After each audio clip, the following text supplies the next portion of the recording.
జాఫర్ అనే వ్యక్తికి రూమ్ నిర్మాణానికి పర్మిషన్ ఇచ్చారు. ఆ ఖాళీ స్థలం ఉంది కదా, దాంట్లో రూమ్ కడితే ఆ డిసిఎంఎస్ కి బాడీ రూపం డబ్బులు వస్తాయి, ఆడ గలీజ్ ఏముండదు అని చెప్పి జాఫర్ అనే వ్యక్తి బాలకృష్ణ వీరామని ఆయన ముస్లిమే, ఆయనకు పర్మిషన్ ఇస్తే ముందు శనికాయలు అమ్ముకుంటా ఉంటే నేను నష్టపోతాను సార్ అంటే 1 లక్ష రూపాయల దాకా ఇస్తామని చెప్పి అంతా ముందుకు వస్తే ఆమెను తప్పుదో పట్టించి ఆమె పురుగు మంది మింగి ప్రాణంతో బయటపడింది. అల్లా దయ వల్ల దేవుని దయ వల్ల, లేకుంటే అది కూడా మాకు ఆపాదించే వాళ్ళే.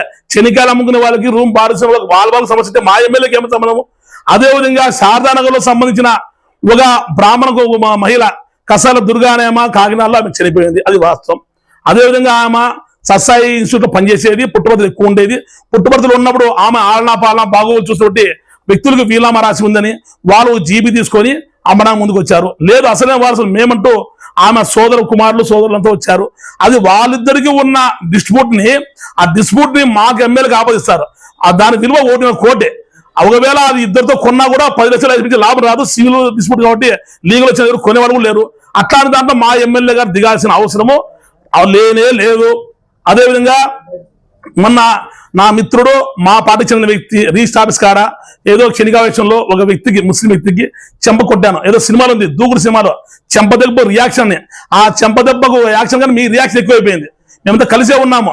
దానికి నేను చెంపదెబ్బకు ఒక ఏడు కొడితే ఆ ముస్లిం అంటే వ్యక్తిని ఎమ్మెల్యే దాడులు చేపిస్తా అంటాడు. ఎమ్మెల్యే గారికి నేను కొట్టడానికి ఏం సంబంధం ఉందయ్యా? అదేవిధంగా నిన్న రోజు ప్రకృతి గారు మా తెలుగుదేశం పార్టీ వాళ్ళే, ఆయన మా దగ్గర రాడు కానీ మా పార్టీలో ఉన్నటువంటి ప్రధాన నాయకుడు ఉంటాడు, ఆయన అనుచరుడు. అదేవిధంగా అక్కడ జరిగినది గేట్ మ్యాన్కును ఆ సందర్శకు వెళ్ళిన వ్యక్తి మధ్య గొడవ అయితే, ఆ గొడవ అయిన వెంటనే అక్కడ పోలీసులు వెళ్ళారు.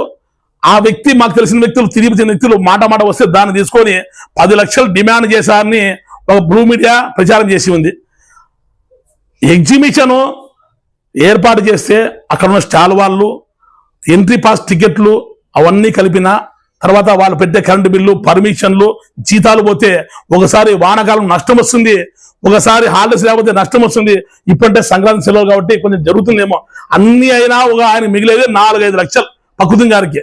10 లక్షలు డిమాండ్ చేశామని వాళ్ళంతా మీడియా చెప్తున్నారు. ఈ రోజు వాళ్ళు పరామర్శించడానికి మైనార్టీ నాయకులు వెళ్ళారు. ఇదే మైనార్టీ నాయకులు అడుగుతా ఉన్నాను, మైనార్టీ నాయకుల పైన దాడులు చేస్తారు, మైనార్టీకి అన్యాయం చేస్తామనే వ్యక్తులు అరే మేయర్ గారు మీకు అడుగుతున్న సమాధానం చెప్పండి.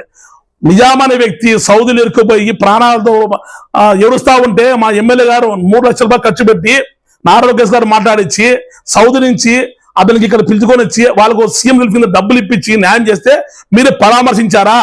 మీకు మైనార్టీ పేట్ల చిత్తశుద్ధి, ప్రేమ, ఆప్యాయత ఉంటే మీరు వచ్చి పరామర్శించాల్సింది.